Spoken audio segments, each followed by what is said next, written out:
We can move on to question 2 here.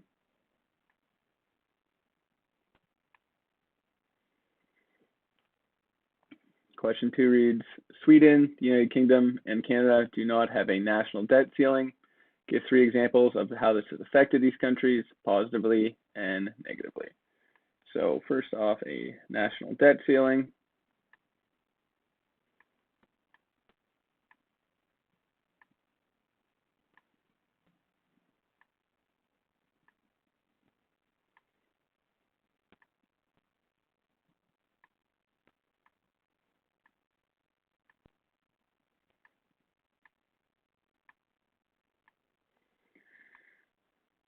A national debt ceiling is some sort of cap or limit on the amount of debt a country can or is willing to accumulate.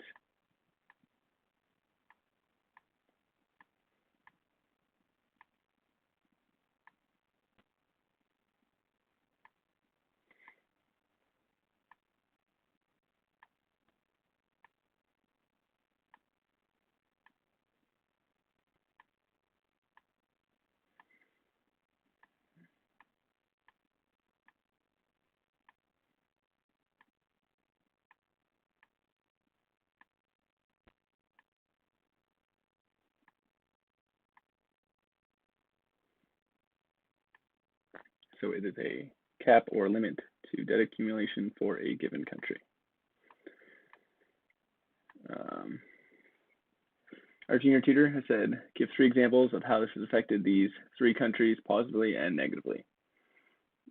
Truth be told, I don't know much about how it's affected Sweden and to a lesser extent the UK, but I can comment on how it has affected Canada. Looks like our junior tutor did a very good job summarizing anyways.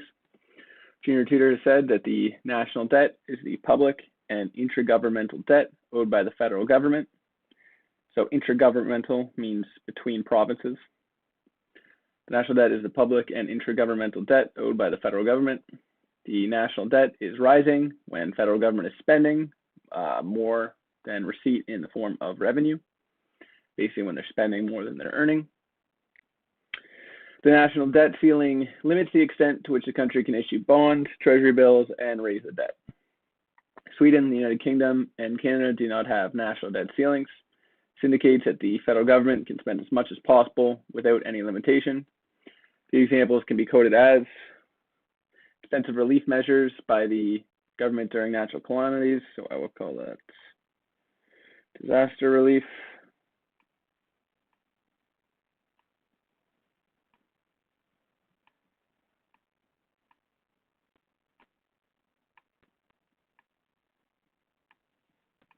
If there is no national debt ceiling, the government can spend expensively during natural calamities like hurricanes. For example, Hurricane Katrina happened in the States recently. Well, not recently, I guess, but when I was younger. And obviously there was an immense amount of spending needed to take place to help rebuild New Orleans.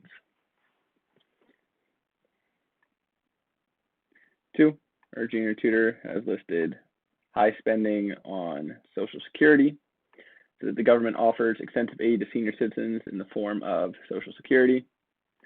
So this is things like the Old Age Supplement or the Canada Pension Plan, which everybody in Canada is entitled to once they hit a certain age, being 65.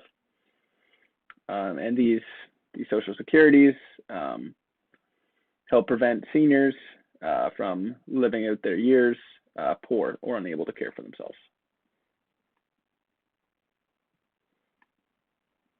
3, high spending on Medicaid and Medicare. In Canada, we call it free healthcare.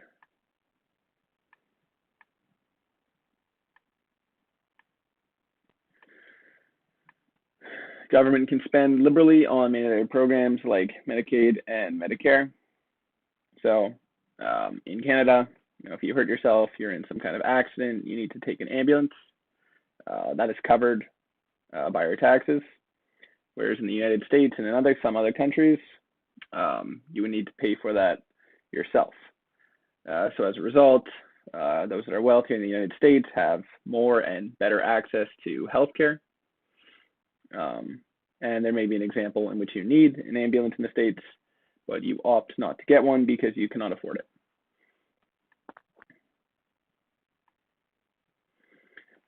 Lastly, our junior tutor said, stronger economic growth.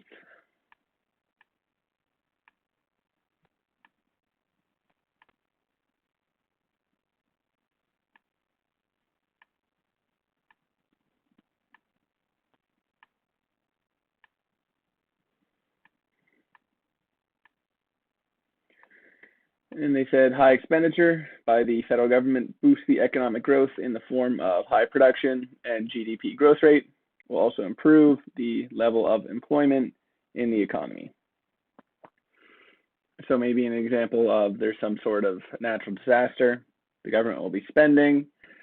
This could come in the form of relief jobs, people trying to help out where the natural disaster was, and things of that nature. There's also good debts and bad debts. So on a micro example, if you're in debt and that debt you owe 2% interest on, and you're using that debt to earn an interest rate higher than that, maybe 5 or 6% or something along those lines, then you are technically coming out on top. This is called leveraging yourself on a micro level. Some debt on a macro level is good as well. Negative aspects, what it really boils down to is a high tax imposed on the public. Sooner or later, when the government has to clear the debt, high taxes are imposed on the public to increase revenue and thus to clear the debt. So as a result of the government spending more during natural disasters, Social Security, healthcare, things of that nature, as a result, taxes are going to be higher because they need to fund the spending by taxing their citizens. So I thought that was a very good answer by our junior tutor.